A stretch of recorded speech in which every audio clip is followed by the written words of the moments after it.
नमस्कार दोस्तों, स्वागत है फिर से एक नई वीडियो में। दोस्तों आज हम प्रैक्टिस सेट सॉल्व करेंगे यूपी ट्रिपल एस सी पेट का, जो कि अंकित भाटी सर का प्रैक्टिस सेट है और इसको हम सॉल्व कर रहे हैं दोस्तों। तो जिसमें से आज का पहला प्रश्न है, इसमें कह रहा है कि विश्व का सबसे ऊंचा कहा जाने वाला विश्व शांति स्तूप कहाँ है। जो विश्व का सबसे ऊंचा कहा जाने वाला विश्व शांति स्तूप है वह कहाँ है। वैशाली में है, नालंदा में है, राजगीर में है या पटना में है। तो इसका सही आंसर जो होगा विश्व शांति स्तूप जो कि सबसे ऊंचा है, यह है दोस्तों राजगीर में। कहाँ है? राजगीर में। अगला प्रश्न है, इसमें पूछ रहा है सिंधु घाटी सभ्यता लगभग कितने लाख वर्ग किलोमीटर में फैली थी। सिंधु सभ्यता की बात करें तो वह कितने लाख वर्ग किलोमीटर में फैली थी। यह 13 लाख वर्ग किलोमीटर में फैली थी सिंधु सभ्यता। अगला प्रश्न इसमें पूछा है आर्य शब्द किसको इंगित करता है। आर्य शब्द जो है किसको इंगित करता है। तो आर्य शब्द जो इंगित करता है दोस्तों श्रेष्ठ एवं कुलीन को। आर्य शब्द श्रेष्ठ एवं कुलीन को इंगित करता है। अगला प्रश्न है, इसमें पूछ रहा है, कह रहा कि प्रभास गिरी जिनका तीर्थ स्थल है वे हैं। प्रभास गिरी जिनका तीर्थ स्थल है, किनका तीर्थ स्थल है। तो प्रभास गिरी की बात करें तो यहाँ जैन धर्म का जो है तीर्थ स्थल है। किनका है? जैन धर्म का प्रभास गिरी में तीर्थ स्थल है। अगला प्रश्न है, इसमें पूछ रहा है, इसमें कह रहा है कि बिंबिसार के समय मगध की राजधानी कहाँ थी। बिंबिसार जब गद्दी पर बैठा था उस समय मगध की राजधानी कहाँ थी। तो उस समय मगध की जो राजधानी थी वह राजगृह में थी। बिंबिसार के समय में मगध की राजधानी जो है राजगृह में थी। अगला प्रश्न है, इसमें पूछ रहा है, कह रहा कि उस संगठन का नाम बताइए जिसका 1886 ईस्वी में इंडियन नेशनल कांग्रेस में विलय हो गया था। कौन सा संगठन था जो 1886 ईस्वी में इंडियन नेशनल कांग्रेस में विलय हो गया था दोस्तों। तो वह था दोस्तों इंडियन नेशनल कॉन्फ्रेंस। कौन था? इंडियन नेशनल कॉन्फ्रेंस का 1886 ईस्वी में इंडियन नेशनल कांग्रेस में विलय हो गया था। ऑप्शन डी हमारा सही होगा। अगले प्रश्न की हम बात करें तो इसमें पूछ रहा है, निम्नलिखित में से किसे भारतीय अशांति के जनक के रूप में जाना जाता है। भारतीय अशांति के जनक के रूप में जाना जाता है दोस्तों, किसे जाना जाता है। तो ये जाना जाता है लोकमान्य तिलक को। अशांति के जनक कहे जाते हैं लोकमान्य तिलक। ऑप्शन सी हमारा सही होगा। अगले प्रश्न की हम बात करें तो 8वां क्वेश्चन है, इसमें कह रहा है कि 1916 में भारतीय राष्ट्रीय कांग्रेस के लखनऊ अधिवेशन की अध्यक्षता किसने किया था। जो 1916 में लखनऊ अधिवेशन हुआ था और उसमें जो अध्यक्षता कौन किए थे। तो उस समय 1916 में अध्यक्षता किए थे CM मजूमदार। कौन थे? CM मजूमदार 1916 के अधिवेशन की अध्यक्षता किए थे। ठीक दोस्तों, आगे बात करते हैं। अगला प्रश्न इसमें पूछ रहा है, इसमें है कि निम्नलिखित में से किसने खिलाफत आंदोलन के दौरान हाजिक उल मुल्क की पदवी को त्याग दिया था। कौन व्यक्ति थे जो हाजिल उल मुल्क की पदवी को त्याग दिए थे। ऑप्शन आपके सामने है, मौलाना अबुल आज़ाद कलाम, या फिर मोहम्मद अली, या शौकत अली, या हकीम अजमल खां थे। तो इसका सही आंसर जो होगा खिलाफत जो आंदोलन शुरुआत हुआ था उनके दौरान, जो खिलाफत आंदोलन के दौरान हाजिक उल मुल्क की पदवी को त्याग करने वाले जो व्यक्ति थे हकीम अजमल खां थे। कौन थे? हकीम अजमल खां। इन्होंने हकीम जो है हाजिक उल मुल्क की पदवी को त्याग दिया था। ऑप्शन डी हमारा सही होगा। अगले प्रश्न की हम बात करें तो 10वां नंबर का क्वेश्चन है, इसमें पूछ रहा है कि 14 जुलाई 1942 में कांग्रेस कार्य समिति द्वारा भारत छोड़ो आंदोलन का प्रस्ताव कहां पारित किया गया था।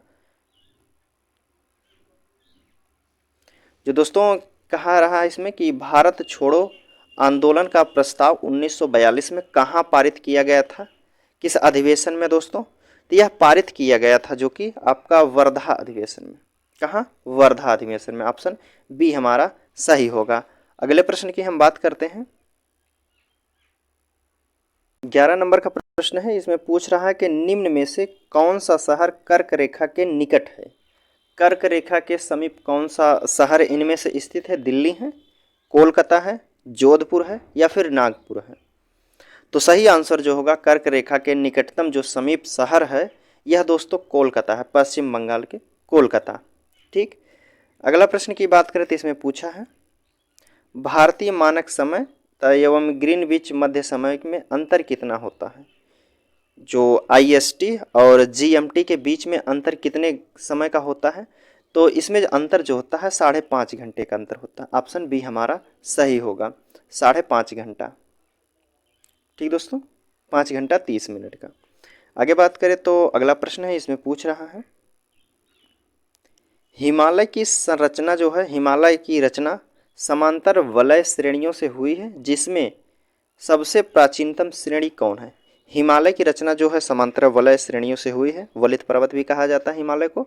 तो जिनमें से सबसे प्राचीनतम श्रेणी कौन सी है दोस्तों? तो इसमें जो सबसे प्राचीनतम श्रेणी है बृहद हिमालय है। कौन है? बृहद हिमालय श्रेणी। ऑप्शन क्या होगा? ऑप्शन सी हमारा सही होगा। अगले प्रश्न की बात करें तो 14 नंबर का प्रश्न इसमें पूछ रहा है, इसमें कह रहा है कि गंगा नदी की एकमात्र सहायक नदी जिसका उद्गम मैदान में ही होता है वह कौन सी नदी है? जिसका उद्गम मैदान में है तो यह गोमती नदी है। कौन सी है? गोमती नदी। गंगा नदी की सहायक नदी भी है गोमती नदी। आगे बात करें तो अगला प्रश्न इसमें पूछ रहा है 15 नंबर का, इसमें है कि निम्नलिखित पर्वतों में से कौन राइन नदी के किनारे अवस्थित है? राइन नदी के किनारे कौन सा पर्वत अवस्थित है दोस्तों? तो राइन नदी के किनारे जो पर्वत स्थित है वह ब्लैक फॉरेस्ट है। कौन सा है? Black forest. ऑप्शन डी हमारा सही होगा। जो राइन नदी के किनारे अवस्थित पर्वत है वह ब्लैक फॉरेस्ट है। अगला प्रश्न इसमें पूछ रहा है कि 16 नंबर का, मिश्रित अर्थव्यवस्था का क्या अभिप्राय है? मिश्रित अर्थव्यवस्था किसे कहते हैं दोस्तों? तो मिश्रित अर्थव्यवस्था कहा जाता है सरकारी एवं निजी क्षेत्र का सह अस्तित्व को कहा जाता है मिश्रित अर्थव्यवस्था। ऑप्शन बी हमारा सही होगा, सरकारी एवं निजी क्षेत्र का सह अस्तित्व को मिश्रित अर्थव्यवस्था कहते हैं। अगले प्रश्न की हम बात करें तो इसमें पूछा है संरचना जो है संरचनात्मक बेरोजगारी का कारण क्या है? संरचनात्मक बेरोजगारी का कारण क्या है दोस्तों? तो इसका सही आंसर क्या होगा आप बताइए? अपर्याप्त उत्पादन क्षमता। क्या होगा? अपर्याप्त उत्पादन क्षमता को संरचनात्मक बेरोजगारी भी कहते हैं। अगला प्रश्न है इसमें पूछ रहा है 18 नंबर का, भारत में सर्वप्रथम राष्ट्रीय आय का आकलन किसने किया था? जो भारत में सर्वप्रथम राष्ट्रीय आय का आकलन किए थे वह कौन किए थे दोस्तों? तो सही आंसर आपका होगा दादा भाई नौरोजी ने किए थे। सर्वप्रथम राष्ट्रीय आय का आकलन जो किए थे दादा भाई नौरोजी ने किए थे। ऑप्शन ए हमारा सही होगा। अगले प्रश्न की हम बात करते हैं तो इसमें पूछ रहा है वह अवस्था जिसमें जो है मुद्रा का मूल्य गिर जाता है और कीमतें बढ़ जाती हैं क्या कहलाता है? जब मुद्रा की जिसमें मुद्रा का मूल्य जो है गिर जाता है और कीमतें बढ़ जाती हैं तो उसे क्या कहा जाता है दोस्तों? तो उसे कहा जाता है मुद्रास्फीति। क्या? मुद्रास्फीति, जिसमें मुद्रा का मूल्य गिर जाता है और कीमत का मूल्य बढ़ जाता है। ठीक, ऑप्शन ए हमारा सही होगा। अगले प्रश्न की हम बात करते हैं, कह रहा है इसमें पूछ रहा है दोस्तों कि निम्नलिखित में से कौन सा एक तृतीयक क्रियाकलाप है? इनमें से कौन सा एक तृतीयक क्रियाकलाप का उदाहरण है दोस्तों? तो वानिकी है या फिर विनिर्माण है, कृषि है या विपणन है? तो तृतीयक क्रियाकलाप है वह विपणन है। विपणन जो है तृतीयक क्रियाकलाप का एक उदाहरण है। ठीक, आगे बात करें तो अगला प्रश्न इसमें पूछ रहा है 21 नंबर का कि भारत की संविधान सभा गठित करने का आधार क्या था? भारत की संविधान सभा गठित करने का आधार क्या था दोस्तों? तो इसका सही आंसर जो था कैबिनेट मिशन 1946 में यही आधार बना था संविधान सभा का गठन करने का। ऑप्शन बी हमारा सही होगा, कैबिनेट मिशन 1946 में। आगे बात करते हैं तो अगला प्रश्न इसमें पूछ रहा है भारत का संविधान पूर्ण रूप से तैयार कब हुआ था? भारत का जो संविधान है पूर्ण रूप से तैयार कब हुआ था दोस्तों? तो यह तैयार हो गया था 26 नवंबर 1949 को लेकिन लागू जो हुआ था दोस्तों 26 जनवरी 1950 को लागू हुआ था। ठीक, तो हमारा ऑप्शन क्या होगा, आंसर क्या सही होगा, 26 नवंबर 1949 को पूर्ण रूप से तैयार हुआ था, 26 जनवरी 1950 को लागू हुआ था। ठीक, अगले प्रश्न की हम बात करते हैं। तो इसमें पूछ रहा है निम्नलिखित में से कौन सा एक भारतीय संविधान का दर्शन नहीं है। इनमें से कौन सा एक भारतीय संविधान का दर्शन नहीं है, कल्याणकारी राज्य, समाजवादी राज्य, राजनीतिक समानता या साम्यवादी राज्य। तो इनमें से जो एक भारतीय संविधान का दर्शन नहीं है वह दोस्तों है आपका साम्यवादी राज्य। ऑप्शन डी होगा साम्यवादी राज्य, यह संविधान का एक दर्शन नहीं है। आगे बात करें तो अगला प्रश्न इसमें पूछ रहा है भारत के संविधान का भाग 3 संबंध है। भाग 3 किससे संबंध है, राज्य के नीति निर्देशक तत्वों से है, मूल कर्तव्यों से है, मौलिक अधिकारों से है या फिर नागरिकता से है। तो जो भारतीय संविधान का भाग 3 है दोस्तों, यह संबंध है आपका मूल अधिकारों से। कहाँ से, मूल अधिकार या मौलिक अधिकार। ठीक, ऑप्शन सी हमारा सही होगा। अगले प्रश्न की हम बात करें तो अगला प्रश्न इसमें पूछ रहा है कि भारत के प्रधानमंत्री पद के लिए उम्मीदवार की कम से कम कितनी उम्र होनी चाहिए। जो भारत के प्रधानमंत्री बनने के लिए कम से कम आपकी उम्र कितनी होनी चाहिए, 25 वर्ष, 30 वर्ष, 35 वर्ष या फिर 45 वर्ष। तो इसका सही आंसर जो होगा, प्रधानमंत्री बनने के लिए आपकी उम्र जो है कम से कम 25 वर्ष होनी चाहिए। कितनी, 25 वर्ष। ठीक दोस्तों, अगला प्रश्न है इसमें पूछ रहा है शक्ति का मात्रक क्या है। शक्ति का मात्रक आप सभी लोगों को पता होगा क्या होता है, वाट होता है शक्ति का मात्रक। अगले प्रश्न की हम बात करें तो इसमें पूछा है फ्यूज का सिद्धांत क्या है। फ्यूज का सिद्धांत क्या है दोस्तों, तो फ्यूज का जो सिद्धांत होता है, दोस्तों विद्युत का उष्मीय प्रभाव होता है। फ्यूज का सिद्धांत जो है विद्युत का उष्मीय प्रभाव। ऑप्शन सी हमारा सही होगा। अगले प्रश्न की बात करें तो इसमें पूछ रहा है हाइड्रोजन को जलाने पर क्या बनेगा। हाइड्रोजन को जलाने पर बनेगा क्या बनता है दोस्तों, हाइड्रोजन को जब जलाया जाता है तो वह पानी बन जाता है। ऑप्शन सी हमारा सही होगा, हाइड्रोजन को जलाने पर पानी बनेगा। आगे बात करते हैं, अगला प्रश्न है इसमें पूछ रहा है रासायनिक की दृष्टि से सिंदूर है। रासायनिक की दृष्टि से सिंदूर क्या है दोस्तों, तो सिंदूर जो है दोस्तों आपका रासायनिक दृष्टि से यह दोस्तों आपका मर्क्यूरियल सल्फाइड है। क्या है, मर्क्यूरियल सल्फाइड। ऑप्शन सी हमारा सही होगा। अगले प्रश्न की हम बात करें तो इसमें पूछा है 30वां नंबर प्रश्न है कि निम्नलिखित में से कौन सी वास्तविक रूप से मछली है। निम्नलिखित में से कौन सी वास्तविक रूप से मछली है दोस्तों। ऑप्शन आपके सामने स्टारफिश या जेलीफिश, डॉगफिश या समुद्री घोड़ा। तो इसका सही आंसर जो होगा समुद्री घोड़ा है। वास्तविक रूप से मछली जो है समुद्री घोड़ा है। ऑप्शन डी हमारा सही होगा। आगे बात करते हैं, अगला प्रश्न है, यहाँ से हिंदी का प्रश्न शुरू होता है दोस्तों। तो इसमें पूछ रहा है सम्मुख का विलोम क्या होगा। सम्मुख का विलोम शब्द जो होता है दोस्तों विमुख होता है। सम्मुख का विमुख, विमुख का सम्मुख, सम्मुख का विमुख होता है विलोम शब्द। अगला प्रश्न है कि नम का पर्यायवाची नहीं है। नम का पर्यायवाची नहीं है क्या है, गीला नहीं है, भीगा नहीं है, आर्द्र नहीं है, फिर या आर्द्रा नहीं है। तो जो नम का पर्यायवाची नहीं है यह आर्द्रा नहीं होता है। ठीक दोस्तों, बाकी गीला, भीगा, आर्द्र जो होता है यह नम का पर्यायवाची, लेकिन आर्द्रा नम का पर्यायवाची नहीं होगा। ऑप्शन डी हमारा सही है। अगले प्रश्न की हम बात करें तो इसमें पूछा है ऋजु का विलोम क्या होता है। ऋजु का विलोम क्या होता है, सीधा होता है, सरल होता है, त्रिकोण होता है या फिर वक्र होता है। तो ऋजु का जो विलोम होगा दोस्तों यह वक्र होता है। ऋजु का विलोम वक्र होता है। ऑप्शन डी हमारा सही होगा। अगले प्रश्न की हम बात करें तो इसमें पूछा है सावन हरे न भादों सूखे लोकोक्तियां का सही अर्थ क्या है। सावन हरे न भादों सूखे, इस लोकोक्ति का अर्थ क्या है दोस्तों, सावन में हरा और भादों में सूखा, या बी ऑप्शन ना सावन में हरा न भादों में सूखा, या सी ऑप्शन है असंभव बात, या डी ऑप्शन है सदा एक ही दशा। तो न सावन हरे न भादों सूखे, इसका अर्थ होता है दोस्तों सदा एक ही दशा, सदा एक ही दशा में रहना। ऑप्शन डी हमारा सही होगा। Option D. अगले प्रश्न की हम बात करें तो इसमें पूछ रहा है शुद्ध शब्द इसमें छांटना है दोस्तों, कौन सा शुद्ध वर्तनी है किसकी। तो इसमें शुद्ध वर्तनी की बात करें दोस्तों तो अभ्यस्त कैसे लिखा जाता है, अभ्यस्त बिल्कुल ऑप्शन सी की तरह लिखा जाता है, अभ्यस्त आधा भा आधा सा लिखा जाता है अभ्यस्त। ठीक दोस्तों, ऑप्शन सी हमारा सही होगा अभ्यस्त। अगले प्रश्न की हम बात करते हैं दोस्तों, इसमें दोस्तों 52 नंबर का प्रश्न है। इसमें पूछ रहा है कि जेल में बंद कैदियों के लिए जीवाला नामक ऋण योजना किस राज्य ने शुरू किया है। जो जेल में बंद कैदियों के लिए जीवाला नामक ऋण योजना किस राज्य ने शुरू किया है, तो यह महाराष्ट्र जो है जेल में बंद कैदियों के लिए ऋण लेने की योजना जो है जीवाला नामक एक शुरुआत किया है। ठीक है दोस्तों, कौन सा राज्य होगा, महाराष्ट्र होगा।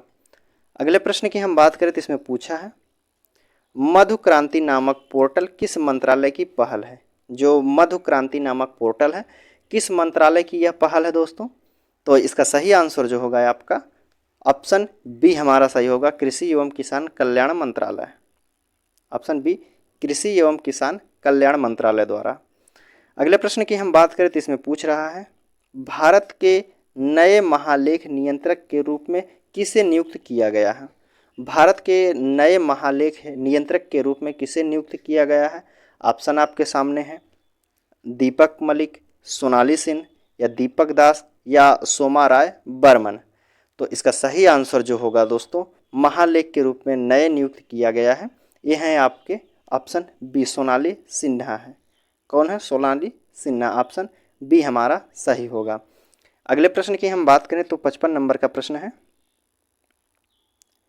हाल ही में किस देश ने दुनिया की सबसे लंबी मेट्रो लाइन का उद्घाटन किया है। हाल ही में कौन सा देश है जो दुनिया की सबसे लंबी मेट्रो लाइन का उद्घाटन किया है।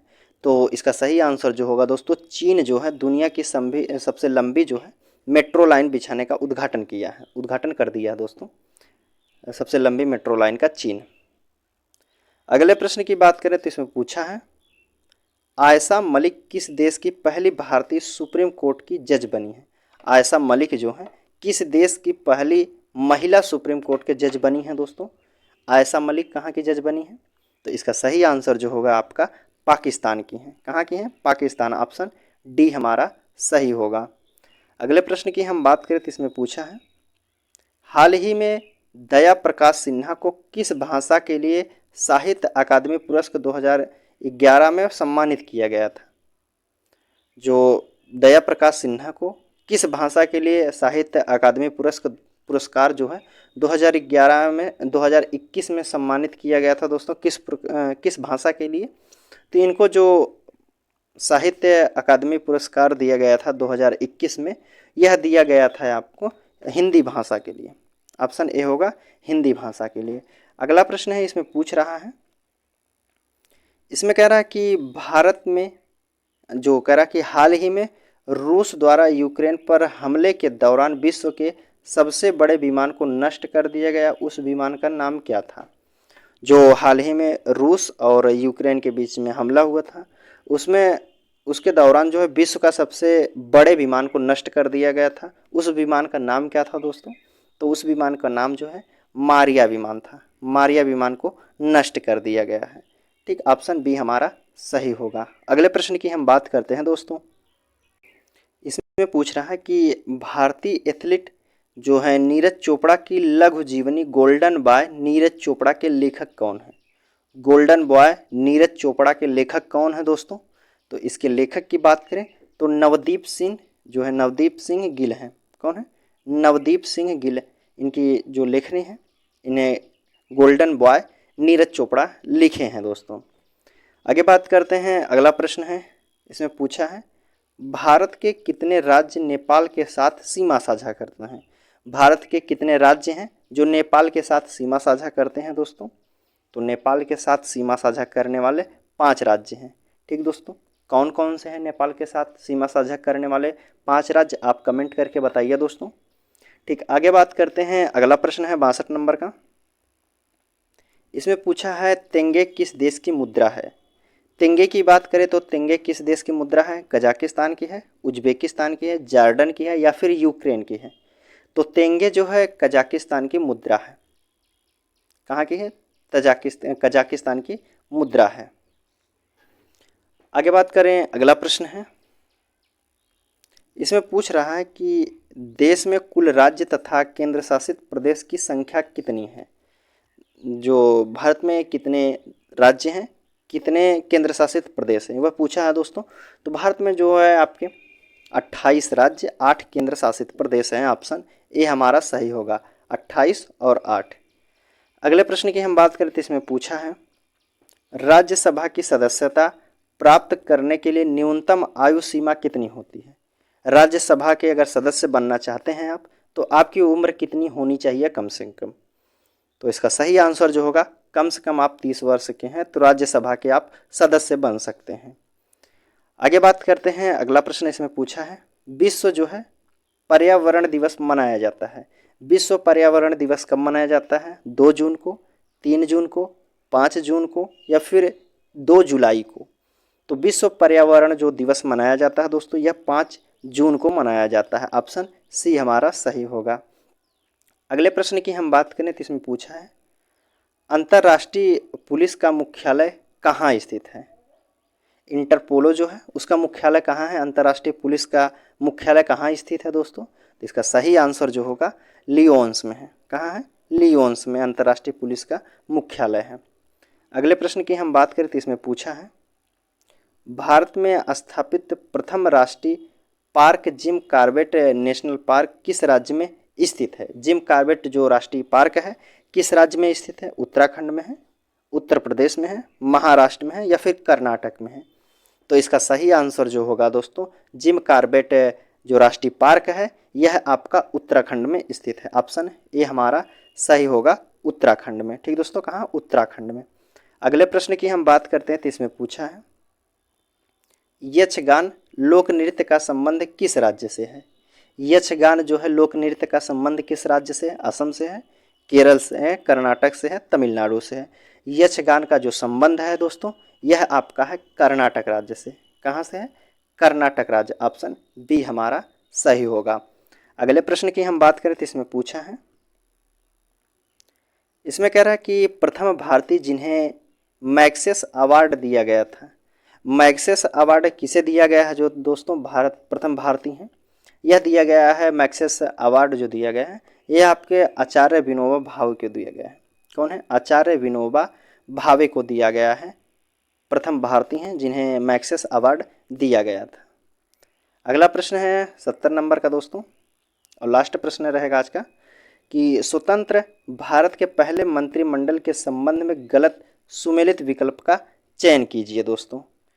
जो गलत सुमेलित दिया गया है, गृह मंत्री जो स्वतंत्र भारत के पहले थे यह है सरदार वल्लभ भाई पटेल हैं, यह सही है। रेल मंत्री जान मथाई भी थे। शिक्षा मंत्री की मौलाना अबुल आज़ाद कलाम थे। डी वाला ऑप्शन देख लेते हैं, तो वही डी हमारा गलत होगा। यह डी ऑप्शन जो है रक्षा मंत्री जगजीवन राम, तो यह हमारा गलत है दोस्तों। स्वतंत्र भारत के प्रथम रक्षा मंत्री जो थे बलदेव सिंह थे। कौन? बलदेव सिंह। ऑप्शन डी हमारा गलत होता है। ठीक दोस्तों, इसके बाद जो है हमारा गद्यांश शुरू होता है, जिसको हम अगले वीडियो में कवर करेंगे दोस्तों। गद्यांश, मैथ और रीजनिंग, इसका हम अलग वीडियो बनाएंगे दोस्तों, उसमें सभी क्वेश्चन को देख लेंगे। ठीक दोस्तों, हमारा क्वेश्चन जो है आज का यहीं समाप्त होता हुआ। चलिए आपसे मिलते हैं अगले वीडियो में दोस्तों, तब तक के लिए धन्यवाद दोस्तों।